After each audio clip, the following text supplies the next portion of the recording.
سيدنا محمد وعلى اله وصحبه وسلم. فيديو جديد معاكم حبايبي. النهارده فيديو اقتصادي، طبعا من الفيديوهات الاقتصاديه اللي بنقدمها بقالنا فتره، فيديوهين. فان شاء الله النهارده جاي لكم فيديو برضو اقتصادي جديد وموفر، وجبه هتكفي 5-6 افراد وتشيلي منها في الفريزر كمان. معايا حبايبي ربع كيلو لحمه، 3 بطاطسات، معايا خضرة، بضاية، بصلتين، وقرن فلفل رومي. هنعمل النهاردة ايه؟ استنوني وهتشوفوا، كملوا الفيديو للآخر. انا كل اللي هعمله دلوقتي اللي هحط كل المكونات دي على بعضها واضربها في الكبة، وهرجع لكم تاني وكملوا معايا الفيديو للآخر. رجعت لكم تاني حبايبي، زي ما انتوا شايفين كده. انا طبعا دي مش الكميه كلها، انا خدت منها حطيته تحت الشوايه، قلت علشان خاطر ايه اكسب وقت وكمان اوريهولكم. لكن هنعمل ايه النهارده؟ هنعمل كفته الطاسه.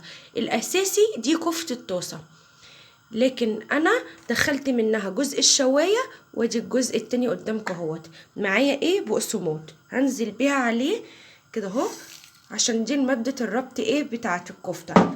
معايا الملح، هنزل بالملح، وهنزل ببهارات لحمة، وطبعا هنزل برشة فلفل اسمر زي ما انتوا شايفين كده.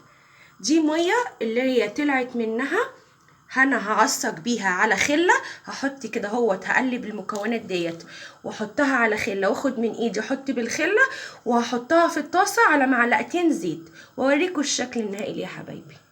ورجعت لكم تاني حبايبي، زي ما انتوا شايفين كده. طبعا الكفته ما بتستناش، اكيد في كفته في البيت كل بيجري عليها بيخلصها. زي ما انتوا شايفين كده حبايبي قدامكم اهيت، لا فكت ولا اي حاجه، وطعم وريحه احلى من اللي بتجيبيها من بره كمان. جنب حبه مكرونه تقدميها، جنب ممكن رز، شيبسي. بس طبعا الشيبسي هنقول عشان الزيت وغالي، وكل ده بمعلقه زيت واحده يدوبك زي ما انتوا شايفينها كده في الصينيه اهيت، ولا فكت ولا اي حاجه. عملتها على سيخ شيش طاووق، وعم ايدي في الميه وايدي في العجينه في اللحمه، وخدت عملتها على صايه الشيش طاووق زي ما انتوا شايفين كده.